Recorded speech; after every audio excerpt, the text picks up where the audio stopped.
Hello दोस्तों, नमस्कार। दोस्तों, आज की इस वीडियो में हम आपत्ति से संबंधित बहुत महत्वपूर्ण बात करने वाले हैं। यदि आपने उत्तराखंड पुलिस का एग्जाम दिया है और आप उत्तराखंड आयोग के द्वारा हाल ही में जो आंसर की जारी की गई है, अगर आप उससे संतुष्ट नहीं हैं, तो दोस्तों आप अपने प्रश्न पर किस तरह से आपत्ति लगा सकते हैं, इसका पूरा डिटेल आपको इस वीडियो में मिलने वाला है। तो आइए दोस्तों जानते हैं। सबसे पहले आपत्ति देखिए दोस्तों किस तरह से लगाई जा सकती है। सबसे पहले दोस्तों कुछ बातों का आपको ध्यान रखना होगा। देखिए, सबसे पहले तो आपका है कि शुल्क कितना जाएगा। दोस्तों, यदि आप आपत्ति लगाते हैं तो एक प्रश्न का आपको 50 रुपये शुल्क देना होगा। दूसरा है दोस्तों कि आपत्ति कौन कौन से प्रश्नों पे हम लगा सकते हैं। तो कुछ क्वेश्चन आपने भी सेलेक्ट किए होंगे। देखिए, मैं आपको अपनी तरफ से सजेशन दूंगा कि आप नेहरू दुगड्डा कब आए थे, इस प्रश्न पे आप आपत्ति लगा सकते हैं, क्योंकि आपका अलग अलग बुकों में इसका आंसर अलग अलग ही दे रखा है। तो इससे संबंधित आप आपत्ति लगा सकते हैं। दूसरा प्रश्न आपका है कि टिप्पणी की भाषा क्या होती है। दोस्तों, ये भी आपका अलग अलग बुकों में, ठीक है, इसका आंसर अलग अलग है, तो आप इस पे भी अपना आपत्ति लगा सकते हैं। तीसरा एक प्रश्न दोस्तों स्त्रीलिंग को लेकर के है, लेकिन स्त्रीलिंग को लेकर के कोई ऑथेंटिक डाटा जो है ये प्राप्त नहीं हो पाया है। तो फिलहाल इसका आंसर चंबल दिया है आयोग ने, और मेरे हिसाब से भी चंबल ही ठीक होगा। लेकिन यदि आपको लगता है कि अरावली इसका आंसर है और आपके पास कोई इसका एविडेंस है, तो दोस्तों आप विद प्रूफ के माध्यम से अपनी आपत्ति लगा सकते हैं। दोस्तों, आपत्ति लगाते समय एक बात का आप विशेषली ध्यान देंगे कि देखिए, ऐसा ना हो कि आप जब आपत्ति लगा रहे हैं तो इंटरनेट पे सर्च करके आपने उस क्वेश्चन पे आपत्ति लगा दी है, वो आपकी एक्सेप्ट नहीं होगी, वो आपकी मान्य नहीं होगी। दोस्तों, एक इंपॉर्टेंट प्रकाशन के डाटा को ही आयोग मानेगा। तो आप जब भी आपत्ति लगाएं तो इस बात का आप ख्याल रखें दोस्तों, आपत्ति लगाते समय आप जिस प्रश्न पे आपत्ति लगाना चाहते हैं उसका एक स्क्रीनशॉट आपके पास होना चाहिए।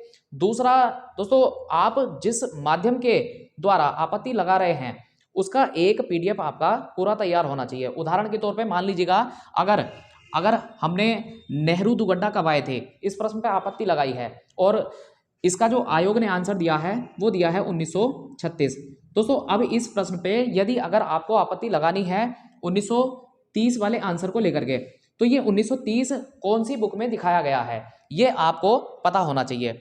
वैसे ही दोस्तों, अगर मैं बात करूं, देखिए टिप्पणी की भाषा क्या होगी, इसके भी आंसर अलग अलग बुकों में दे रखे हैं। तो आप उस बुक से पहले डाटा इकट्ठा करें और तभी जो है उसका एक पीडीएफ बना करके आप आपत्ति लगाएं। दोस्तों, आपत्ति लगाने का ये प्रोसेस काफ़ी आसान है, आपको पूरा इस वीडियो में सब कुछ जानकारी मिल जाएगी। और यदि आपको ये सब चीज़ें समझ में नहीं आती, क्योंकि बहुत सारे बच्चों की समस्या ये भी आ रही है कि वो आपत्ति लगाने के लिए साइट पे जा तो रहे हैं लेकिन उनका पीडीएफ जो है वो अपलोड नहीं हो पा रहा है। तो दोस्तों, पीडीएफ अपलोड ना होने का एक रीज़न ये भी हो सकता है कि देखिए, जो पीडीएफ आपका जिस साइज में पीडीएफ अपलोड होना है, देखिए साइज भी मैटर करता है। तो आप एक काम कीजिए, अगर आपके फ़ोन से आपत्ति का ये पीडीएफ अगर सेंड नहीं हो पा रहा है तो आप कैफ़े पे जा करके दोस्तों आपत्ति अपनी सेंड करवा सकते हैं और वहाँ से अपना पीडीएफ ये जो है आयोग को भेज सकते हैं। किसी भी प्रकार की समस्या के लिए आप दोस्तों हमारे व्हाट्सएप नंबर 96 39 39 78 39 पे हमसे संपर्क कर सकते हैं। आप यदि उत्तराखंड पुलिस में ऑब्जेक्शन लगाना चाहते हैं किसी क्वेश्चन को लेकर के, तो आइए दोस्तों उसका प्रोसेस क्या है जान लेते हैं। देखिए दोस्तों, सबसे पहले तो आपको गूगल ब्राउज़र खोल लेना है और इसमें आप सर्च करेंगे यूकेपीएससी।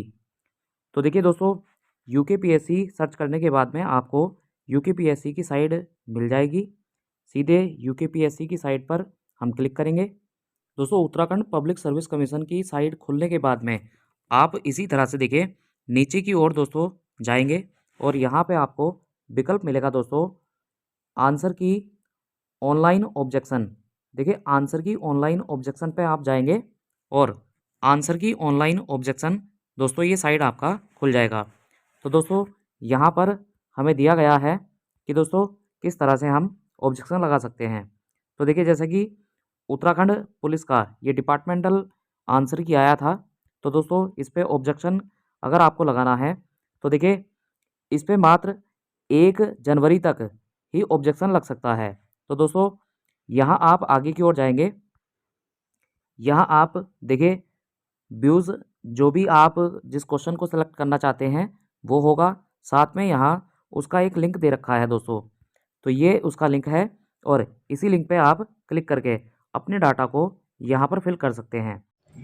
तो देखिए दोस्तों, कितना आसान है ये सब तरीका, ऑब्जेक्शन आप कैसे लगा सकते हैं। अगर आप इन सब बातों से संतुष्ट हैं तो आप कमेंट करके बताइए, और दोस्तों यदि आपको कोई और जानकारी चाहिए है तो आप वीडियो में कमेंट करके हमसे पूछ सकते हैं। वीडियो को अंत तक देखने के लिए आप सभी लोगों का बहुत बहुत धन्यवाद।